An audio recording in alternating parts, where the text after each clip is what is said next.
எல்லாருக்கும் வணக்கங்க. இன்னைக்கு சதுர்த்தி. மாசத்துல 2 சதுர்த்தி வரும். அதாவது ஒவ்வொரு 15 நாளைக்கும் ஒருக்கான்னு வச்சுக்கோங்களேன், ஒரு தடவைன்னு வச்சுக்கோங்களேன்.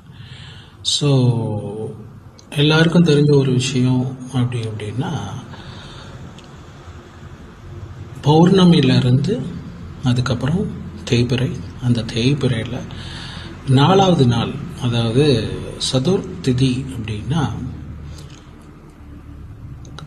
சம்ஸ்கிருதத்தில் சதுர்னா 4, திதி அந்த நாள், 4வது நாள்.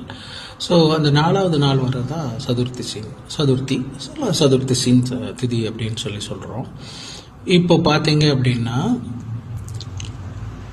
பௌர்ணமியிலிருந்து தேய்பிறை வர்றத சங்கடகர சதுர்த்தி அப்படின்னு சொல்கிறோம்.